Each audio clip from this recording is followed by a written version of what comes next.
This is not mythology. This is not superstition. These are recorded events, etched in earth and stone, of a civilization waging peace and progress with technology that challenges our understanding of the ancient world.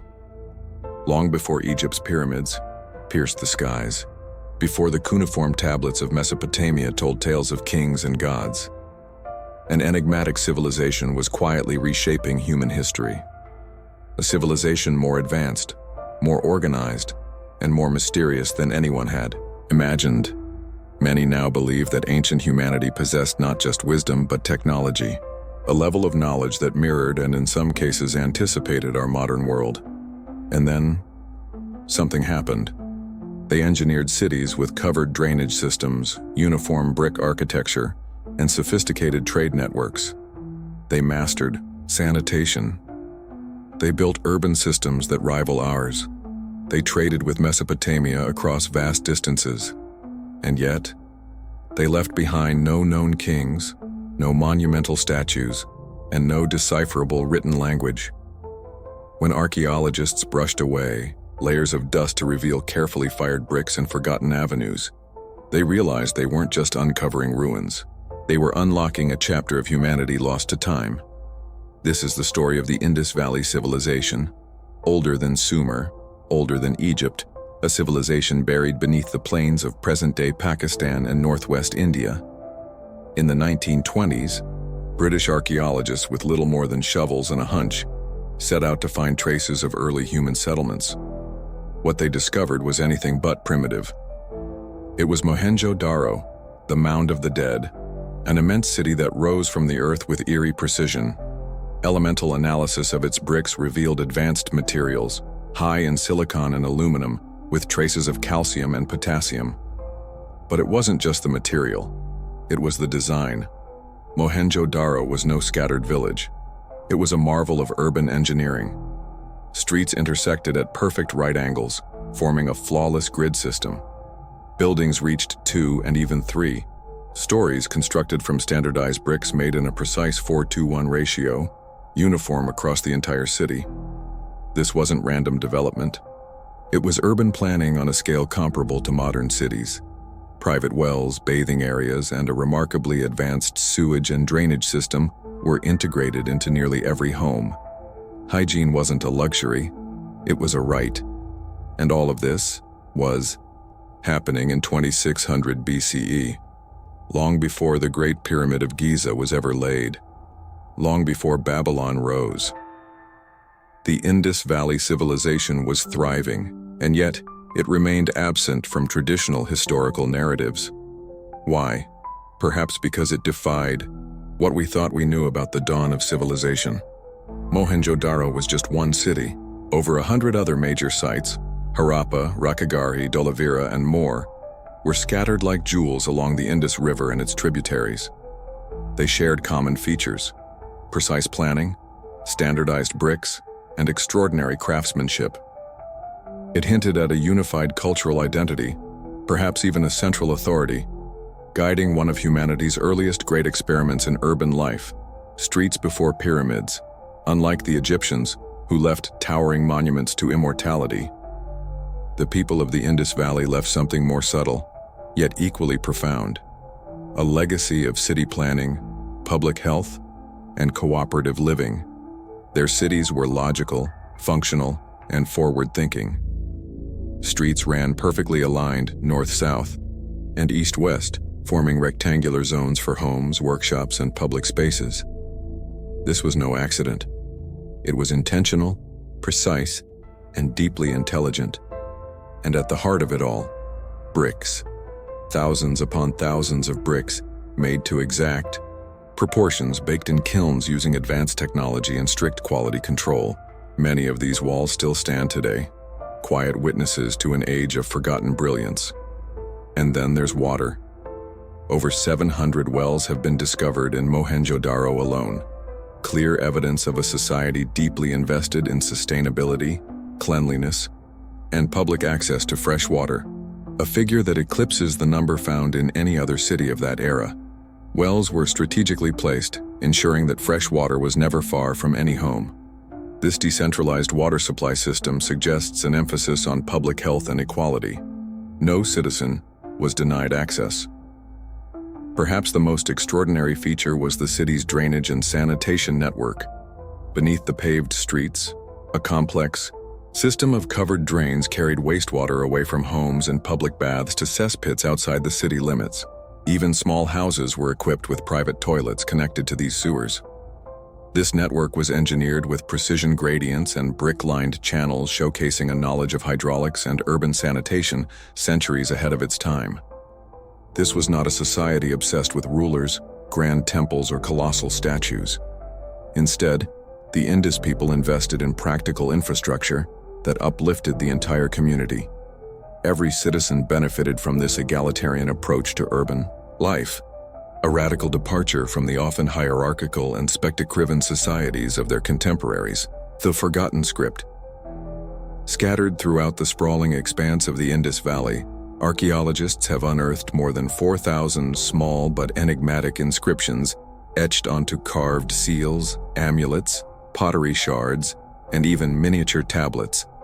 These markings, composed of over 400 distinct signs, form what is now known as the Indus script, a system that has baffled historians, linguists, and cryptographers for nearly a century.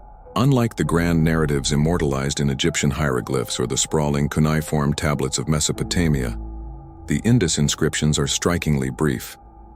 Most inscriptions contain just 5 or 6 characters, rarely exceeding a dozen, making the task of decoding them extraordinarily difficult. One of the most confounding barriers to decipherment is the absence of any bilingual text akin to the Rosetta Stone.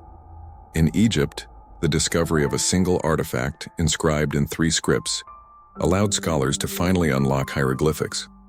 In Mesopotamia, bilingual Akkadian Sumerian tablets served a similar purpose. The Indus script offers no such comparative clue, leaving researchers to rely on statistical analyses, symbol frequency, and context clues to attempt any meaningful interpretation. Yet these symbols were far from arbitrary decoration. Their consistent repetition, pattern sequences, and placement, often alongside images of animals or mythological motifs, suggest a mature, standardized system of communication. Archaeological evidence shows these seals were used primarily in trade and administrative contexts, likely serving as markers of ownership, authenticity, or good shipment. The seals themselves often depict creatures like unicorns, bulls, and elephants, linking the script to the natural and spiritual world of the Indus people. If indeed the Indus script represents a fully developed writing system, it could predate and even surpass the earliest known written languages, offering an unprecedented window into a civilization otherwise veiled in silence.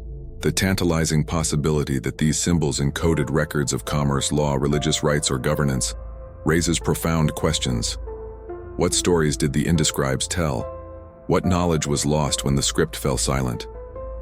The truth is, without the ability to read this script, the core of Indus Valley civilization, its ideology, laws, leadership, and worldview remains locked away, possibly forever. Every new seal or inscription found fuels excitement, but decades of scholarly effort have yet to crack the code: the hidden elite. Despite the monumental scale and urban sophistication of the Indus Valley civilization, one of the most puzzling aspects uncovered by archaeologists is the near absence of traditional markers of elite power. Unlike the monumental palaces of Thebes, the ziggurats of Uruk, or the pyramid complexes of Egypt, Mohenjo-Daro, and Harappa, the 2 crown jewels of this civilization lack clear evidence of palatial structures, grand temples, or lavish tombs. There are no towering statues of kings, no imposing temples dedicated to deities, no grand burial sites filled with treasures signaling royal or aristocratic status. What is left behind instead are cities marked by remarkable uniformity and meticulous planning. Residences vary in size but follow similar architectural blueprints with access to well-engineered water systems, drainage, and even early forms of indoor plumbing. The grid-like street layouts and standardized brick sizes speak of a civilization that prized order and collective planning over ostentation. This architectural democracy, extends to social structures as well. The absence of monumental buildings associated with rulers suggests a decentralized or radically different form of governance. Theories abound. Some scholars propose the existence of a priest-administrator class, an elite governing through religious or ritual authority, rather than brute force or hereditary monarchy. Others suggest a council-based system, perhaps composed of clan leaders or elders who took turns managing civic affairs. Intriguingly, the uniformity in weights, measures, and construction standards across the Indus settlements, spread across hundreds of miles, indicates a level of cultural cohesion and centralized coordination that defies traditional concepts of decentralized rule. How did these cities maintain such rigorous standards without the apparent use of visible coercion or a hierarchical class system? Could it have been an early form of collective governance? A society where social contract and mutual obligation replaced top-down rule. The priest-king enigma. Among the countless relics unearthed from the dusty ruins of Mohenjo-daro, one artifact towers in symbolic stature despite its diminutive size. The enigmatic figure scholars have dubbed the priest-king, standing just 17.5 cm tall. This intricately carved steatite sculpture defies its scale, conveying a gravity and presence that transcends mere physical dimensions. Discovered in 1925 amidst the stratified layers of Mohenjo-daro's bustling urban heart, it immediately captured the imagination of archaeologists worldwide. The figure portrays a seated male, dignified and composed. His features are delicate yet deliberate. A carefully shaped beard frames his face while his eyes, half closed in a meditative half-lid, suggest a serene, contemplative state rarely captured in sculptures of this era. His head is adorned with a filt tied in a neat knot at the back, an accessory that echoes ritualistic or aristocratic significance. Draped across his shoulders is a finely patterned cloak decorated with a trefoil motif, repeated in tight rhythmic sequences, a design that hints at symbolic meaning, possibly sacred or emblematic of status. Yet the sculpture is not without its mysteries. Closer inspection reveals that certain aspects appear unfinished. The mustache is notably uncarved, and the back of the head is flat, perhaps designed to hold a now-lost headdress or other ornamentation. This incompleteness invites speculation. Was the figure abandoned mid-creation, or intentionally left that way to convey a particular meaning? Adding to the intrigue, microscopic analysis has shown the eyes were originally inlaid with shell or precious stone, lending a lifelike gleam that would have intensified its spiritual or social impact.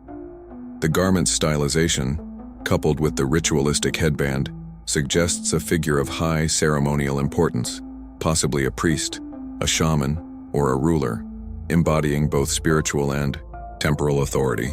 Yet the priest-king was found not in a temple or palace but in a refuge pit, seemingly discarded or even defaced. The reason behind this deliberate abandonment remains unknown. Was it a casualty of political upheaval, religious transition, or mere decay of time? Without accompanying inscriptions or textual clues, his true identity remains tantalizingly out of reach. This solitary figure stands as a symbol of the broader mystery of the Indus civilization itself. An eloquent silence amid the ruins, inviting us to decode its lost stories. Infrastructure over empire. The Indus Valley civilization challenges traditional narratives of Bronze Age societies where grandiose monuments and temple complexes often symbolize divine kingship and centralized power. Instead, this civilization chose a different path, investing monumental effort into public infrastructure that elevated collective well-being over individual glorification.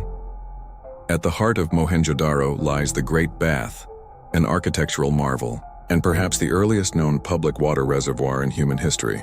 Measuring roughly 12 m long by 7 m wide, the Great Bath was constructed atop a complex multi-layered platform engineered for durability and watertight integrity.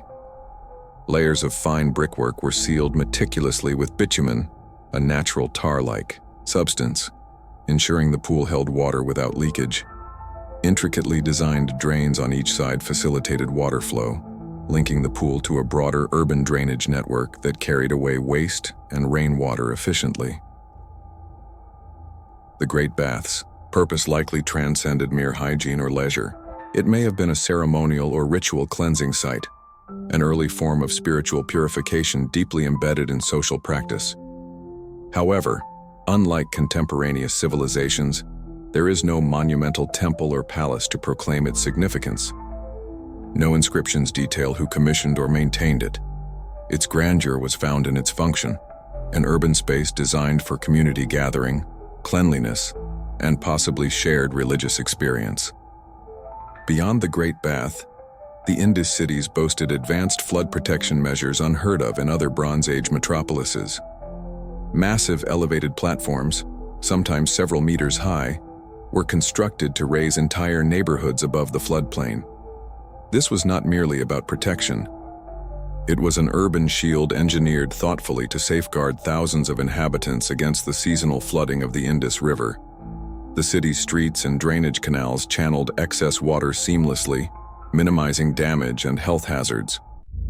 Trade without war. One of the most striking features of the Indus Valley civilization is the sheer absence of warfare evidence, a rarity among ancient urban societies. Archaeological excavations across sites like Mohenjo-daro, Harappa, and Lothal have failed to uncover fortified walls bristling with weapons or sprawling citadels designed purely for defense. Unlike contemporaneous civilizations in Mesopotamia or Egypt, where battle scenes and armies dominate the artistic and material record, the Indus people seem to have charted a different course, one of peaceful commerce and far-reaching trade.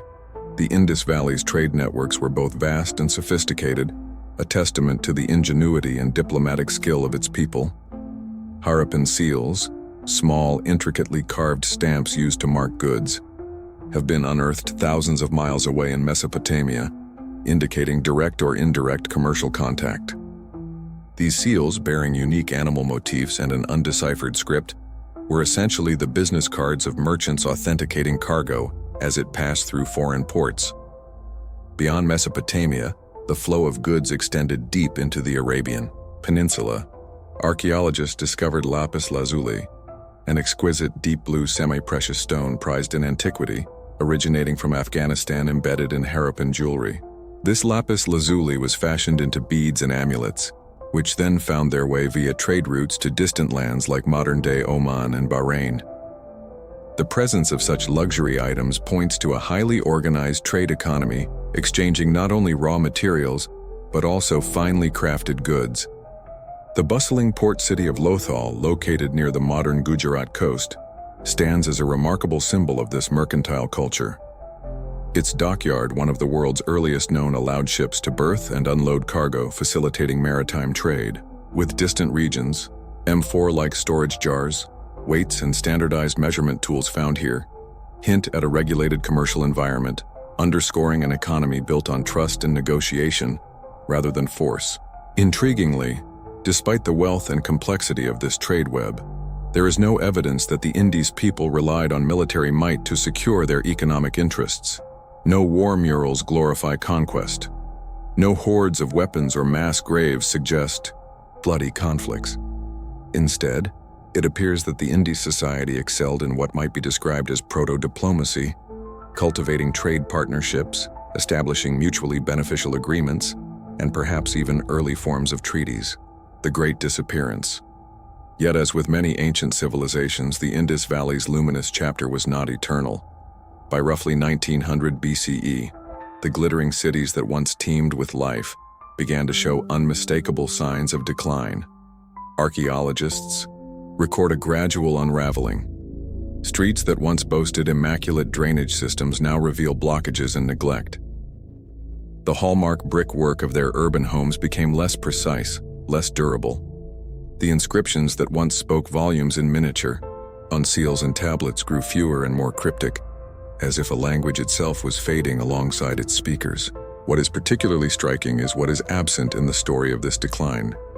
There is no archaeological evidence of violent destruction, no scorched ruins, no collapsed walls toppled by invaders. Instead, the great cities were slowly and quietly abandoned, leaving behind a ghostly imprint rather than a catastrophic collapse. Scholars have proposed a tapestry of interwoven causes for this slow fade. Among the most compelling is the shifting course of the rivers that sustained the civilization. Geological and sedimentical studies reveal that the Gagar-Hakra River, long linked to the legendary Saraswati River mentioned in ancient texts, gradually dried up during this period.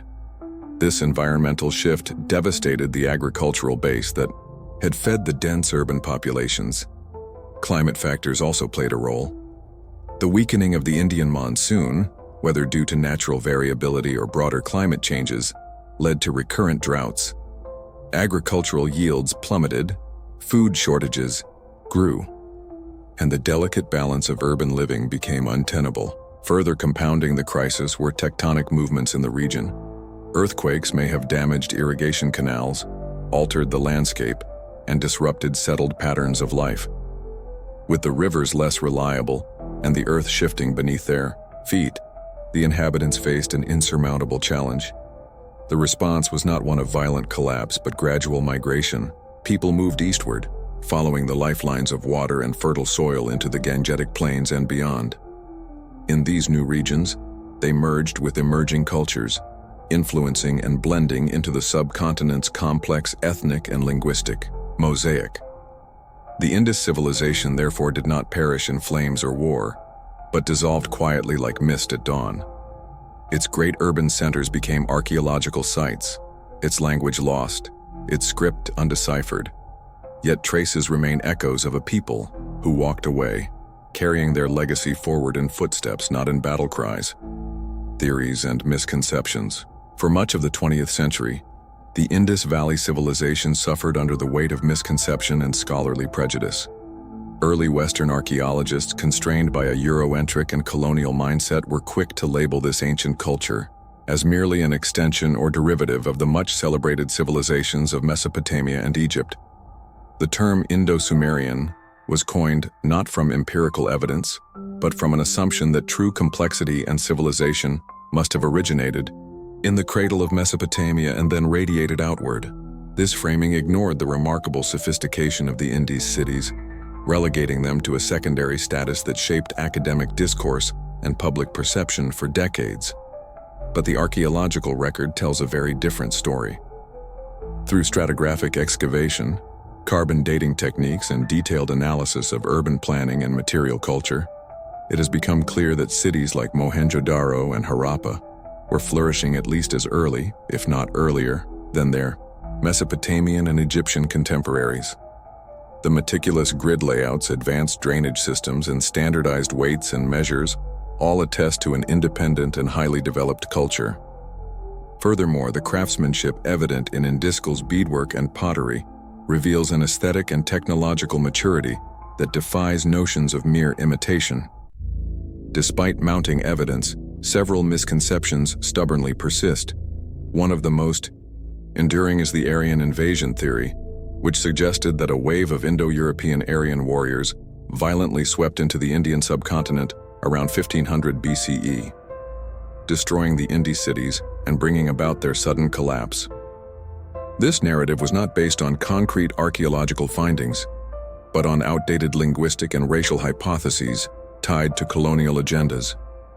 Modern archaeology and genetic research have since debunked this theory, showing instead a complex, gradual transformation influenced by climate change, river ore shifts, and internal social evolution rather than abrupt conquest. Today, scholars increasingly recognize the Indus Valley civilization not as a peripheral satellite, but as a foundational pillar of human urban history. It was a culture that arose from the very soil of South Asia, unique in its innovations, resilient in its social fabric, and enigmatic in its silence. The true challenge lies in overcoming lingering biases and embracing the Indus Valley on its own terms. Appear to not a derivative of the great ancient civilizations of the world. The first civilization. What defines a civilization? This question has been debated endlessly, but at its core, civilization requires a constellation of features: sophisticated urban planning, complex economic networks, an organized system of governance, and some form of written communication.